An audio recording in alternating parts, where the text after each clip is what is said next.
What's the feeling, Ken, walking back in for, as you say, mini pre-season number 2, but I imagine it's quite a happy day in a way. Yeah, it's exciting to have footy back. I mean, we know we've still got a little way to go, but to be starting the road to getting it back and out there and playing for everyone, for the fans, the community, for us, for the players who are out there now running around, it's just great to have it back and have a bit of light as to where we're going.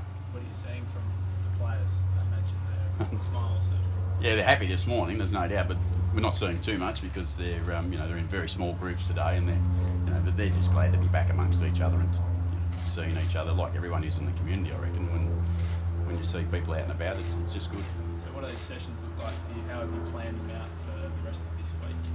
They're obviously all small sessions. They're all small group sessions where we've got 6 groups basically coming throughout the day. They're not here for the whole day. The players, we've been here this morning at 6:30 and we'll be here tonight till about 7:30 to get them through in small groups to look after them and do the best thing we can to make sure that we're living the protocols that we need to, and we'll do the same again tomorrow, and we'll do that for the whole week. So it's going to be a pretty long week for the coaches and stuff, but it'll be good. How have they returned physically? I think CD said at some point, if they come back overweight, out of shape, you're going to throw the book at them. How are they going so far? I haven't got any books now, so that's a really good thing. So no, the boys are in great shape. I mean, look, most AFL, in fact all AFL clubs players now come back in good shape. They're professionals. They know what they need to do. They've had programs to follow, so we've got no concerns about any of that. Has there been any players with reservations about going into the hub? Oh, absolutely. I'm sure there would be. I'm sure that every one of us, me included, you sit there and have some reservations is the word you use, but we have some excitement about footy and getting back, so that gets going and make sure you're right. But there's reservations, there's no doubt. I don't think anyone would typically like to have to go away for 6 or 7 weeks, whatever that may be, and live away from your families. But we understand the challenge, but we look forward to the challenge. We also know there's some positive things to it, so there's some upside to it as well. How do you approach the family situation? Do you get your training block done as a playing group and then bring your families up? Or? Yeah, look, I think pretty much is the way it would go early, as it would get through this phase 2 of pre-season, and then the boys will see how they're going and how they're coping, how their families are coping. It's not just the players; it's everyone that's involved. So there's some conversations that will continue to go on as we approach it and as we get to it and as we get through it. Is it 4 players that have sort of got families with young kids? Yeah, that's right. Yep, there's 4 of the boys, and look, I've spoken to all of them, and they're all, at the moment, they're all okay with everything, and they're okay with where things are at, and their conversations again that they've had with their families, and I think as a collective, they're all understand exactly what's going on. Is that who you imagine it will be the hardest for? It's funny, these boys, they have, a lot of them have moved here and they live interstate, and a lot of them have, certainly hard for the families. Let's not make it. It's definitely hard. I mean, young children, it's always a challenge. But some of these boys have also got other things in their lives that they rely on and that they have around them to keep them comfortable, and they won't even be there. So it's not going to be easy for anyone, but it's certainly a little more challenging when you've got a young family. I mean, I've got a young grandson who, he's not that old, and I like to see him regularly, and that's not the case if that's what goes on.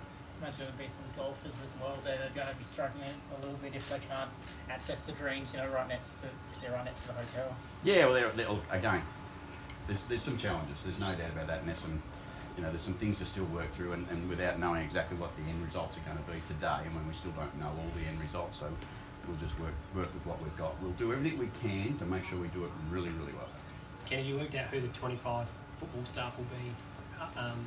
With you, I think that's the limit. Yeah, no, we have. CD, Chris Davies has done all that with me, and we've been through that over the last week, basically, to make sure we've got all that under control. And yeah, we've got those people pretty much sorted and we have got them sorted and they're under control. So again, they've all got some challenges, haven't they? It's not just footballers, and it's not just me. It's all of us together, and there's a lot of people going there. David Koch, I think, said this morning he'd prefer you not to stay in the same hotel as the Crows boys. Have you got an opinion on that, or you don't really care? It would make sense that we wouldn't. It would make sense that we wouldn't. Look, simple.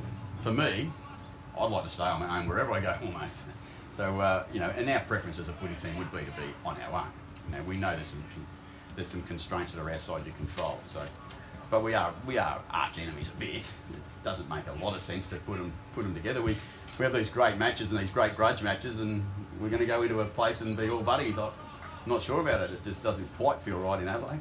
So if you ask the AFL to change you to another hotel? They're not my issues. My issues are making sure them boys out there are ready to play football, and that's all I care about. Whether we live with the Crows or don't live with the Crows, or Freo or West Coast or whoever it might be, we'll do whatever we have to do to make sure we win footy.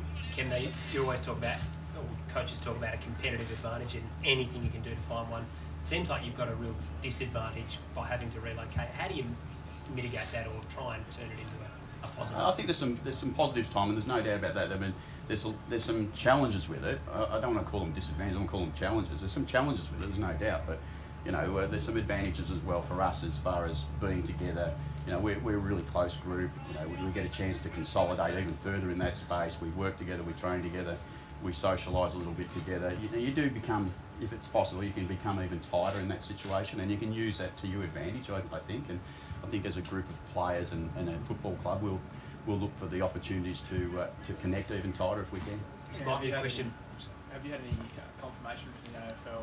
I know it hasn't been released yet, but you've obviously played the Gold Coast already. Have you had any confirmation on how that would work in the summer? No, we haven't. But we can only assume that we're playing against the teams who are up there. So that allows 3 other sides that we could play against.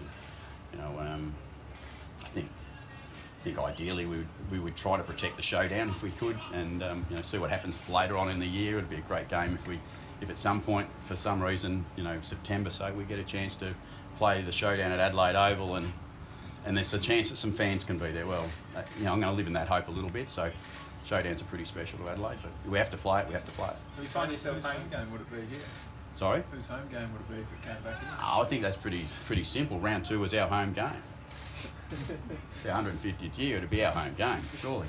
Do you find yourself hanging on to little tidbits like that? Yeah, you do. You've got to look for the positives, and as I said, the positives today is that we're out here getting ready to play footy again. That's great news for me. How do you feel about the duration in the hubs, Ken? Obviously, the fixtures teams you play against, Guernsey's not sure. State borders. Yeah. Have you prepared the players that it might be longer than you first anticipate? No, we're working towards. The initial part is that we potentially could have a pre-season there. We could potentially have the first month there. Outside that, look, this community disease that we're dealing with is there's so many things moving so fast. You don't know how long it can be and how long it might not be. We want to be leaders in the community as a footy club, so we're doing everything we can to protect South Australians and do everything we possibly can. And I think that's really important, that as a footy club we try to do that. Hopefully we're not there for any longer than the 6 or 7 weeks, but we don't know that. But look, I drove around, I look around Adelaide yesterday, the movement that I see in our state, in a clean state that's got no infections, to me it's, we can live above the standard. We're getting tested twice a week, but I'm looking at the community thinking everyone else is having to live a pretty reasonable life. I think we're probably being shut down a little bit too far as what we can and can't do, and we could potentially be here for another 3 weeks. So wouldn't that be fantastic? But doesn't look like we're going to get that. So, taking a longer term view, if it was extended, players and you wouldn't have an issue with that? No, we'd have some issues, but we'd have to do it. We're in the job of playing football and getting football done.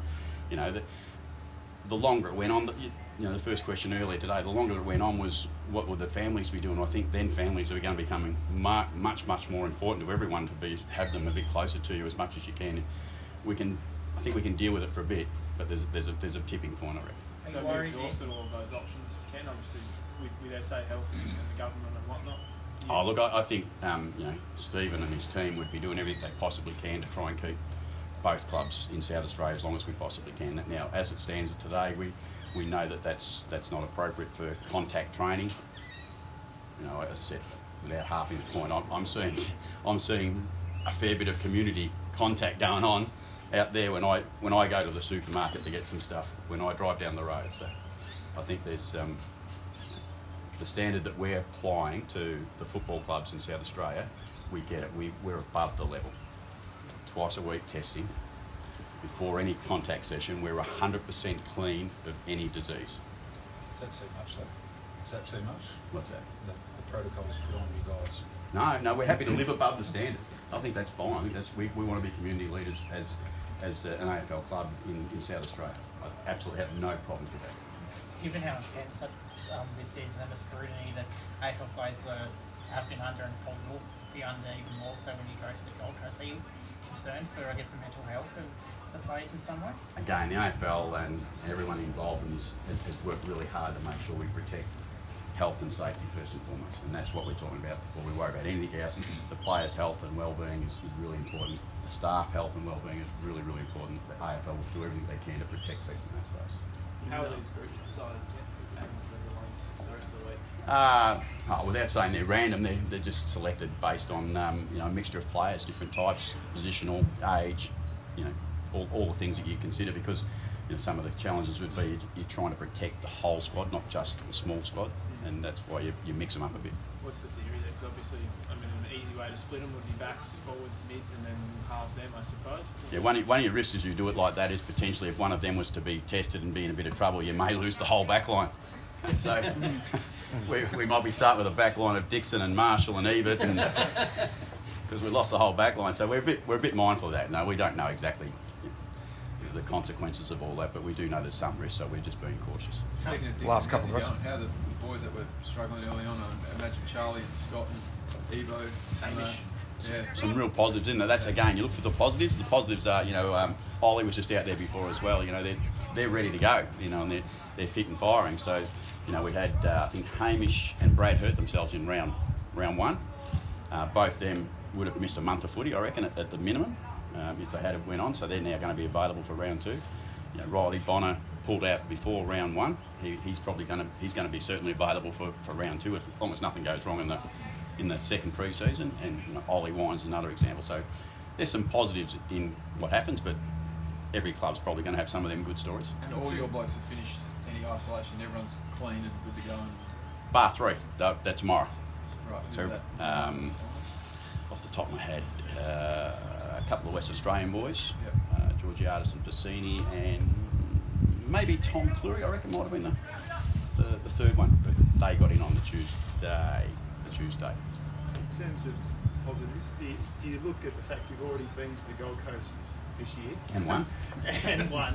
And in this sort of hub situation where you're going to have to go, does that allow you to settle quicker, do you think? Yeah, we've been, for the last 2 seasons, we've actually had our pre-season training camp in Queensland. So we've had 8 to 9 days up there a couple of times, living together, being together.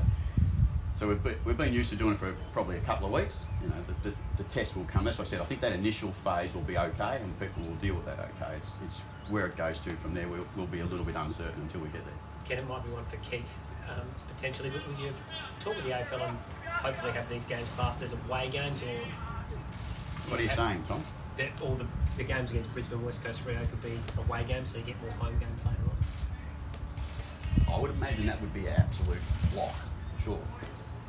But I've heard conversations around, we would pick up our football team, take them to another state, train and prepare to play football in another state, and then we might be drawn to play a Melbourne side, but we might consider travelling to Melbourne to play them.